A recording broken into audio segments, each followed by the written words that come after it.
Market लंबे समय से येस बैंक में डील होने का इंतजार कर रहा था। आखिरकार सुमितोमो मित्सुई बैंकिंग कॉर्पोरेशन ने येस बैंक में 20% हिस्सेदारी खरीदी। उसने एसबीआई और कुछ दूसरे बैंकों से ये हिस्सेदारी खरीदी। बाद में उसने येस बैंक में हिस्सेदारी बढ़ाकर 24.2% कर दी। इसके बावजूद येस बैंक के शेयरों में बड़ी तेजी देखने को नहीं मिली है। शेयर का प्राइस 21.5 रुपए प्रति शेयर के करीब चल रहा है, जिस प्राइस पर यह डील हुई थी।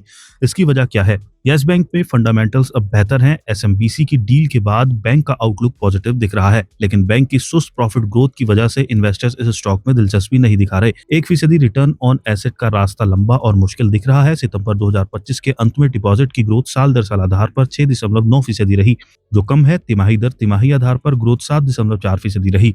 बैंक के करंट अकाउंट की डिपॉजिट ग्रोथ ज्यादा रही। लो कॉस्ट सीएसए की हिस्सेदारी कुल डिपॉजिट में बढ़ी है। ये 33.7% पर पहुंच गई, जो एक साल पहले की अवधि में 32% थी। रिटेल ब्रांच बैंकिंग आधारित डिपॉजिट ग्रोथ साल दर साल आधार पर करीब 14% रही है। अच्छी बात यह है कि एडवांसेस के मुकाबले डिपॉजिट ग्रोथ ज्यादा रही है। इससे क्रेडिट डिपॉजिट रेशियो 84% पर आ गया है। इसका मतलब है कि फ्यूचर में क्रेडिट ग्रोथ के लिए अच्छी संभावना बची हुई है। साल दर साल आधार पर क्रेडिट ग्रोथ 6.4% रही। इस पर रिटेल सेगमेंट का असर पड़ा। बैंक ने कुछ खास सेगमेंट में एसेट क्वालिटी से जुड़ी चुनौतियों को देखते हुए यह स्ट्रेटेजी बनाई थी। बैंक ने कॉर्पोरेट बुक का भी हिस्सा गंवाया। हालांकि रिटेल एसेट्स, कमर्शियल और कॉर्पोरेट बुक जैसे फोकस वाले सेगमेंट में ग्रोथ संतोषजनक रही है। पहली छमाही में कमजोर ग्रोथ के बावजूद बैंक को पूरे साल में क्रेडिट ग्रोथ डबल डिजिट में रहने की उम्मीद है। डिसबर्समेंट से जुड़ा ट्रेंड पॉजिटिव रहा। दूसरी तिमाही में तिमाही दर तिमाही ग्रोथ 30% रही।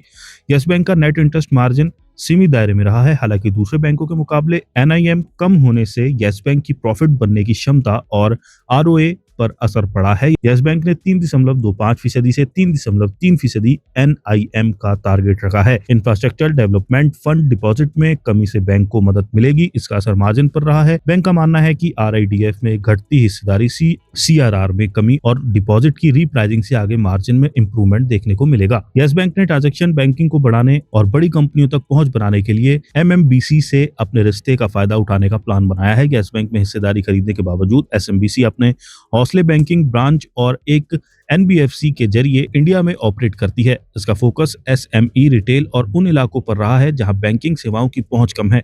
यह देखना होगा कि यस बैंक एसएमबीसी की मौजूदगी का कैसे फायदा उठाता है।